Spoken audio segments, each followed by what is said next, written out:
Hello everyone, my name is David and today I'm going to record this video. Let's get started. What do real aliens look like? We know that life on Earth is incredibly diverse and exists in the strangest and most extreme places. From blue dragon sea slugs to eyes or CRI melon snails with eye of irons or whatever this is supposed to be. Let's use our imagination and real science to travel to three possible worlds, each more alien than the next, on your future science suit, and enter the portal to witness wonders that never seen. Before the eye of Oculus. This is the red dwarf star Oculus, 5 times smaller than a sun and a lot less bright. A bit larger than Earth, but ordering its stars 20 times closer. You see the ice hell of the planet Iper. It's tightly locked, so one side experiences a never-ending night and another eternal day lit by the stars. Dim glow in the region fading dim stars directly. Temperatures are warm and pleasant. Above the hell of ice has melted a shadow black ocean, the eye of Iper, about the size of Europe, barely 200 meters. That is deepest point, churched by a never-ending storm where hot airs meet frigid winds from the icy outskirts. But below this inhospitable chaos, we find calmly stability, an ecosystem, almost perfect balance. Let's dive in. Instead of meeting open water, we splash into a floating underwater jungle. We know places like this are holy. Keep forests made from seaweeds up to 5 meters long, sheltering countless smaller creatures.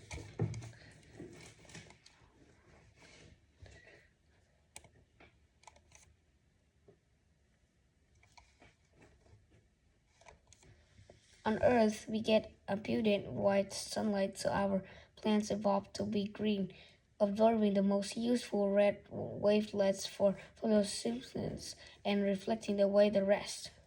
But Oculus shines not nearly as bright, and its dim rays are even further by a storm. So here plants are a deep black to make use of the weak and fair leftovers, which also gives the eye of Iper its striking black color. Over billions of years, the jungle has occupied all possible space in the eye. Its roots extend deep into the sea mud, aquating them and providing access to nutrients. They drop their seeds in the few free spaces in the mud. Only this makes room for the new life. Big and streamlined, teardrop-shaped creatures push through the dark water, and they kind of look like fish. Just like many sea creatures on Earth, their shape is optimized for the lowest drag when traveling through water. Like underwater cattle, they lazily swim through the forest, gazing on the leaves in please.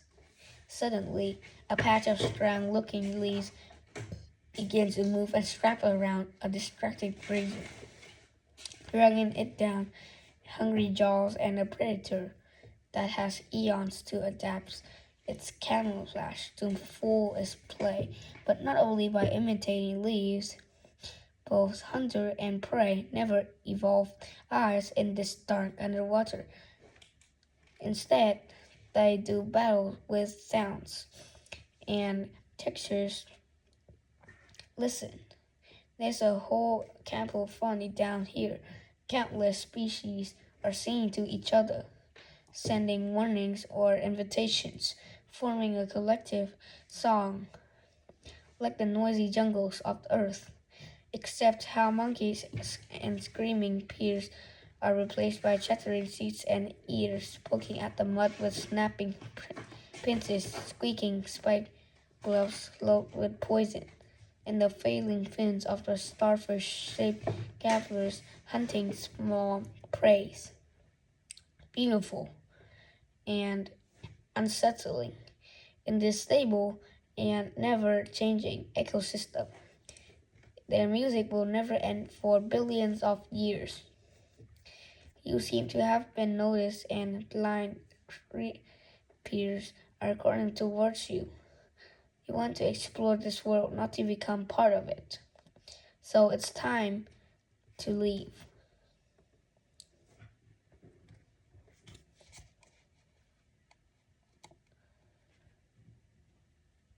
The clouds of numbers, nimbus. You immerse in the blinding light of the B-type stars, Coolio's shining hot and blue, orbited by a dozen lava planets burned to a crisp. But we visit the last planet, Nimbus, a giant gas very much like Neptune in size and composition, except there's a lot more water and seething hot chaos showers in it with 900 times more light than Neptune. So its atmosphere is warm though, for gigantic white clouds the size of countries to be left upwards by giant titanic worm upstarts from the hazy depths millions of years ago, and astonishing quickly life emerged and evolved inside the tiny water droplets deeper down in the planet. Like extreme microbes on Earth, they found ways of breathing methane and using exhausted enzymes to harvest sulfur and nitrogen compounds from the air. As craters grew hotter and brighter and in higher altitudes, the nimbus became habitable and life spreads. Let's dive onto the gigantic white clouds to meet it. Here, life convergence of tiny beings, being a kind of cloud. Plankton so small that they carry on the gentlest air currents. The most common type resembles a flat fur-like spiders, barely a millimeter, white-tended yellow. On the surface, they consume a giant leaf with whipstick. The system spreads thinner than a spider's sink, pulling on charge between top and bottom of clouds and oceans. On the technique side, craft spiders use traveled great distance on Earth. You were just in time for matching season. Billions of cloud planktons gather to join their threads into huge parachutes that ride up drafts for hundreds of kilometers. Here in hot height, hatch their eggs before their lives comes to an end. Other tiny creatures latch on the most of the predators looking for feast on fresh younglings. But not all life on Nimbus is tiny.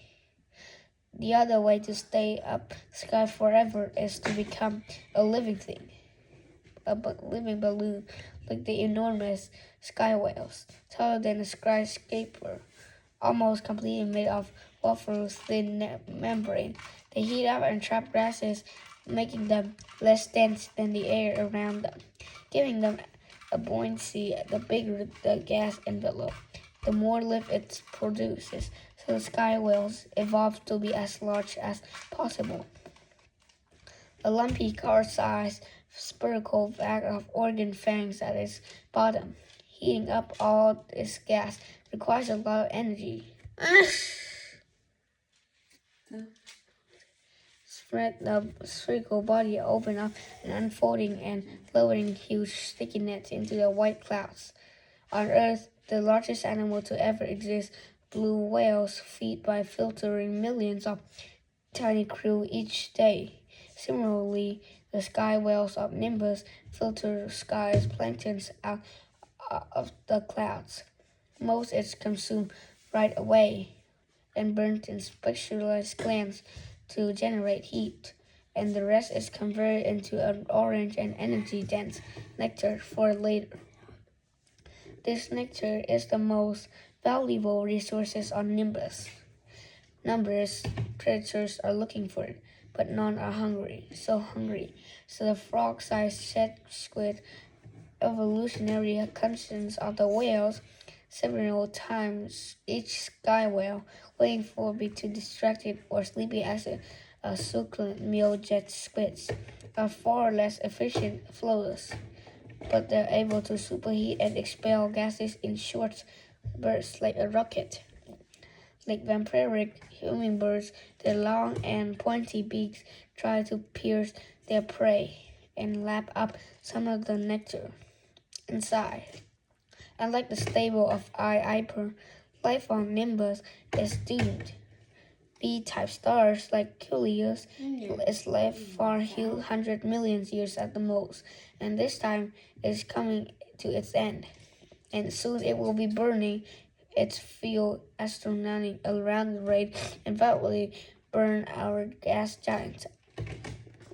That light on Nimbus is only 600 million years old and barely 10 million years left. This is tragic. Where is this unique ecosystem? Lucky to have existed in the first place.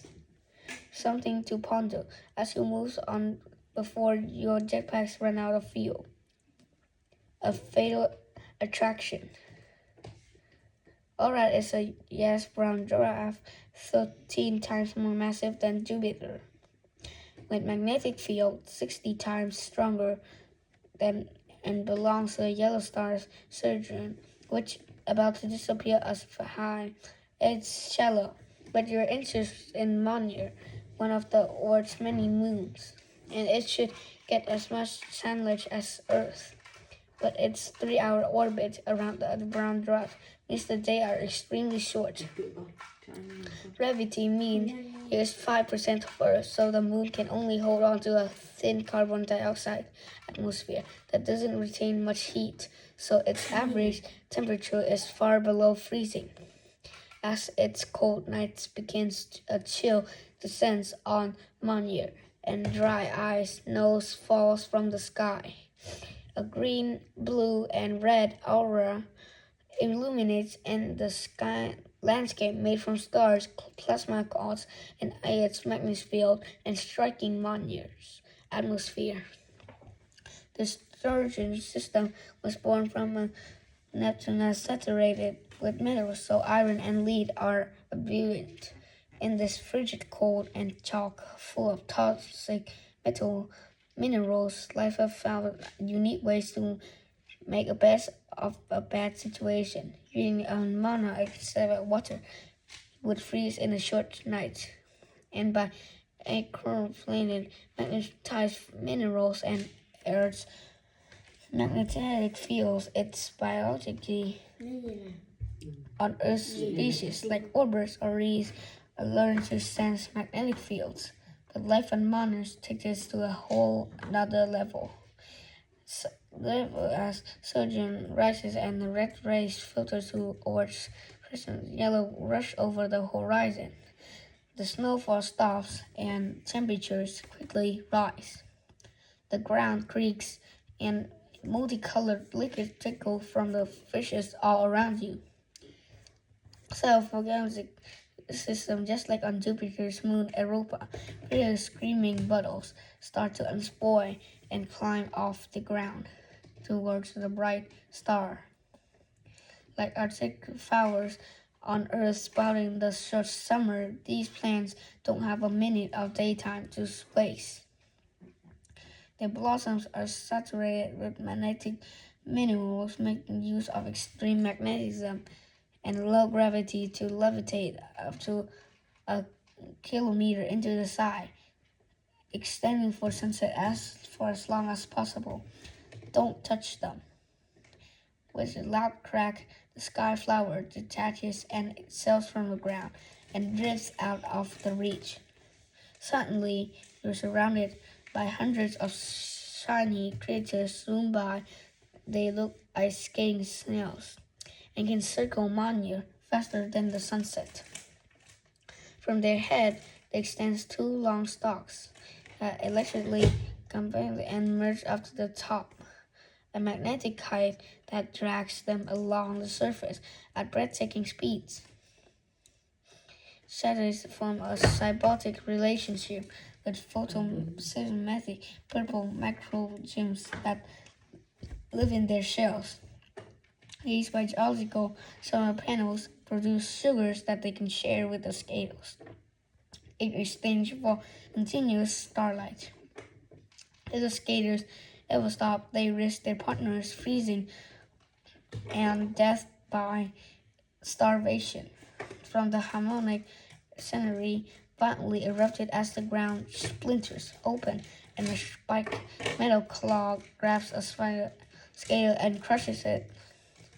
It belongs to an animal that looks like a cross between a sea lion and beetle, as its divorces flay and get covers and sparkly fluids.